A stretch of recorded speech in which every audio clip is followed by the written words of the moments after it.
I'm Chad Peace. I'm the president of IVC Media and an attorney for the Independent Voter Project, and here to talk to you about the National Association of Nonpartisan Reformers.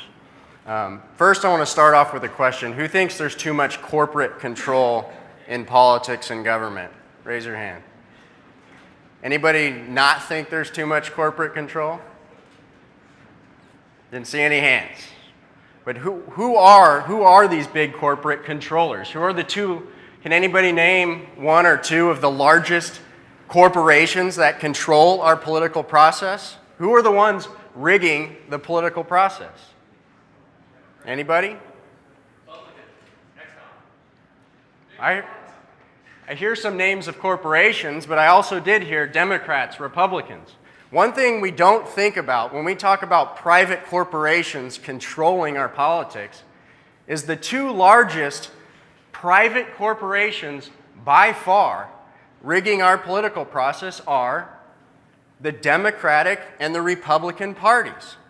They are private corporations, and we have to understand that. Now, I'll caveat this with, I'm not anti-party. I know a lot of people here may be, but parties have served as important vehicles for change over the years.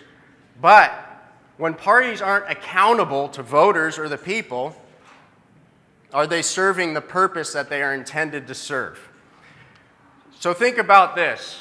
Whether you're a Bernie Sanders supporter or you're a Donald Trump supporter, and I believe those supporters actually have a lot in common, what happens if you believe your right to vote is violated in a primary election? A lot of Bernie Sanders supporters know you can go to court, make a challenge, say my fundamental right to vote was violated, and what happens? The judge says, this isn't the proper forum to settle a dispute within your private party. My point is, the institutions that have been rigged by two parties together that have designed rules like a private primary system that can't be challenged in the court. They have pollsters that work within their system. They have data companies that work exclusively with them. So if you're an organization like the Centrist Project trying to elect candidates that don't have to turn to party bosses to decide what issues to support, what do? If you're an organization trying to make nonpartisan primaries that serve the public instead of the private interest of the political parties, what do? It's one thing for voters to know there's a problem. It's another thing for organizations to try to fix it.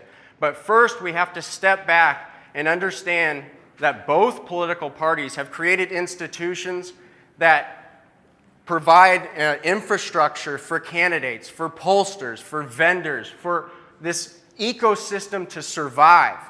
So what the Nonpartisan Association has done is it's taken organizations, have come together like the Centrist Project, like Open Primaries, like the Chamberlain Project, like the Independent Voter Project, who have passed top 2 nonpartisan primaries in California, who are running independent candidates, who are challenging the duopoly by filing lawsuits against the Commission on Presidential Debates, which, on a side note, is a partnership between the Democratic and Republican parties.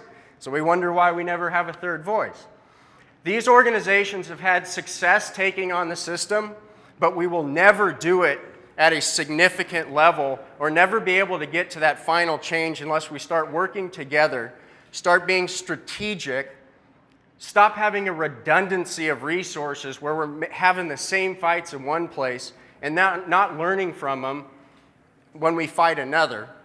Let's get together, let's get in a room, understand that it's not about any one of us. Changing the system is having a belief in everybody, and that is the definition of democracy. So I encourage you to learn more at nonpartisanreformers.org, and thank you for having me.